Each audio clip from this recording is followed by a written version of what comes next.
TDP కార్యవర్గ ప్రమాణ స్వీకార కార్యక్రమంలో పార్టీ నేతలకి క్లాస్ తీసుకున్నారు సీఎం చంద్రబాబు. అహంకారం విడిచిపెట్టి బాధ్యతగా పనిచేయని చెప్పారు. ప్రతి కార్యకర్తని కూడా గౌరవించాల్సిందే అన్నారు. ఫ్లెక్సీలు, ఫోటోలు, కుర్చీల దగ్గర వివాదాలు రాకూడదని చెప్పారు టీడీపీ అధినేత. తనను ఈ విషయంలో తాను చాలా క్లారిటీతో ఉన్నానని చెప్పారు. చిన్న చిన్న విషయాలకి గొడవలు పడద్దని సూచించారు. పార్టీలో పదవులకు ఎవరి పర్మిషన్ తీసుకోం, ఎవరు బాగా పనిచేస్తే వారికే పదవులు ఇస్తామన్నారు. మీ మీద ఒక నమ్మకం పెట్టుకున్నారు. ఈరోజు ప్రజలు మిమ్మల్ని కూడా వాచ్ చేస్తున్నారు, ఒక కన్నేసి పెట్టారు. మీ ప్రవర్తన చూస్తున్నారు, మీరు చేసే పని చూస్తున్నారు, మీరు ఎవరితో కలుస్తున్నారో అవి కూడా చూసే పరిస్థితికి వచ్చారు. అందుకనే మళ్ళీ కోరుతున్నా, చిన్నపాటి కలహాలు కూడా రాకూడదు. ఫ్లెక్సీల దగ్గర, ఫోటోల దగ్గర, కుర్చీల దగ్గర నేను I'm very clear on that. MP పోయినప్పుడు నేను చూస్తున్నప్పుడప్పుడు ఎమ్మెల్యేలు నేను చెప్పినప్పుడే నువ్వు రావాలనడం, అదే మరి ఎమ్మెల్యేలంతా కూడా కార్యకర్త నా మాటలు వినకుండా నా పర్మిషన్ లేకుండా చేయకూడదని చెప్పడం, ఆదేశాలు ఇవ్వడం. అంటే ఈయన పర్మిషన్ లేకపోతే మండల పార్టీ ప్రెసిడెంట్ పనిచేయకూడదు, క్లస్టర్ పనిచేయకూడదు, యూనిట్ పనిచేయకూడదు. ఒకవేళ ఎంపీ వచ్చినా అక్కడ ఎవరు ఈయన రిసీవ్ చేసుకోకూడదు ఆయన చెప్పే వరకు. ఇది మంచి పద్ధతి కాదు. ఎవరికి కొంతమంది అడుగుతున్నారు నా పర్మిషన్ లేకుండా పదవులు ఇవ్వకూడదని కూడా. ఇంకా అలాంటి ఆలోచనలు ఉన్నాయి పార్టీలో. ఎవ్వరి పర్మిషన్ ఉండదు. ఎవడు బాగా పనిచేస్తే వాడికే దండేస్తాం తప్ప ఎవరి పర్మిషన్ ఉండవు. పార్టీ ఎవరిని నియమిస్తే వాళ్ళకు అండగా నిలబడడం, వాళ్ళతో కలిసి పనిచేయడం మీ బాధ్యత, మనందరి బాధ్యత, నా బాధ్యత కూడా. నేను బ్లంట్గానే చెప్తున్నా, ఈరోజు ఏమనుకోవద్దండి, మనసిప్పి మాట్లాడాలి.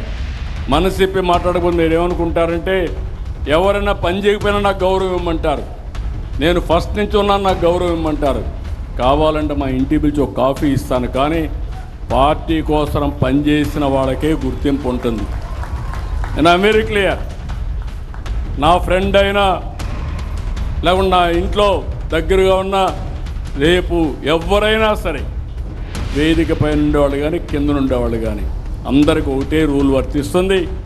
సమర్థత, పార్టీకి లాయల్టీ, రాష్ట్రానికి ఉపయోగపడే నాయకత్వానికి నేను అండగా ఉంటానని మరొక్కసారి తెలియజేసుకుంటూ, గొడ్డలి పార్టీ చేస్తున్నటువంటి చెడును కూడా అనునిత్యం ప్రజలకు చెప్పాలి. అధికారంలో ఉండగా రాష్ట్రాన్ని పూర్తిగా నాశనం చేశారు. అది చాలక ఇప్పుడు కూడా కుట్రలు చేస్తున్నారు. ఈరోజు మీరు చూస్తే ఒక కిల్లింగ్ మనస్తత్వం ఉన్న గొడ్డలి పార్టీకి ప్రజా సంక్షేమం పట్టదు, అభివృద్ధి గిట్టదు. రాష్ట్రానికి పెట్టుబడులు వస్తున్నాయంటే విమర్శలు చేస్తారు.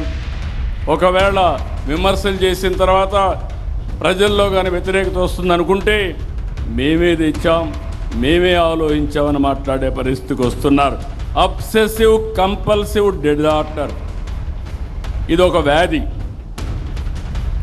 ఆ వ్యాధిని అందరికీ అంటగట్టడానికి చూస్తున్నాడు పార్టీ మొత్తం.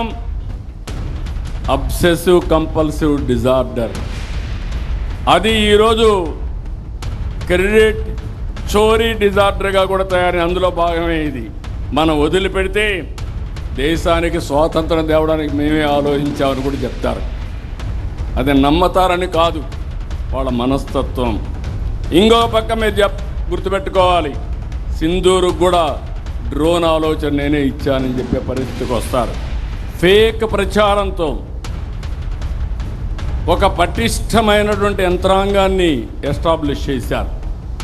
వీళ్ళు మాట్లాడతారు, వాళ్ళ పేపర్లో పబ్లిసైజ్ చేస్తారు, సోషల్ మీడియాలో విస్తృతంగా ఈ ఫేక్ ప్రచారాన్ని చేసి కడాన మనకు కూడా అనుమానం వస్తుంది, ఏంట్రా ఏమైనా జరిగిపోయిందా అని.